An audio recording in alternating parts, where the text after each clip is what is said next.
കണ്ടൂടെ? നീ എന്നെ തല്ലിയില്ലേ? കാണിച്ചരാ, ഞാൻ ഇപ്പൊ എന്റെ ചേട്ടനെ വിളിച്ചരാ.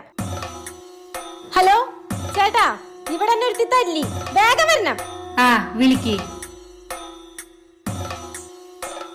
ആരടി? ആരാ നിന്നെ തല്ലി? ഇവളാ. നീ ഇന്ന് തീർന്നടി. അമ്മ പറഞ്ഞിട്ടില്ലേ പെണ്ണുങ്ങളുടെ മേലെ കൈ ഉയർത്തരുതെന്ന്? ശരിയാ, അത് ഞാൻ മറന്നുപോയി. അതുകൊണ്ട് നീ രക്ഷപ്പെട്ടു. നീ ഒരാണായിരുന്നെങ്കിൽ നിന്റെ പണി ഇപ്പൊ തീർന്നാണ്. ഇന്ന് ആൺകുട്ടി വന്നടാ. ഇനി നീ തീർന്നറാ. നിന്നെ രക്ഷിക്കാൻ ഇനി ആർക്കും പറ്റില്ല. നമ്മളെക്കാ ചെറിയ ആൾക്കാരുടെ മേലെ കൈ ഉയർത്തരുതെന്ന് അമ്മ പറഞ്ഞിട്ടില്ലേ?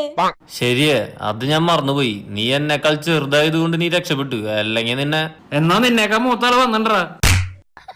ഇന്നത്തോടെ നീ തീർന്നറാ. നിന്നെ രക്ഷിക്കാൻ ഇനി ആരും വരില്ലേ. ഇനി എന്താ? ചേട്ടാ, അമ്മ പറഞ്ഞിട്ടില്ലേ നമ്മളെക്കാ മൂത്ത ആൾക്കാരുടെ മേലെ കൈ ഉയർത്തരുതെന്ന്? പിന്നെ എന്തിനടി നീ എന്നെ വിളിച്ചേ? റോഡിലിട്ട് പട്ടിനെ തല്ലണ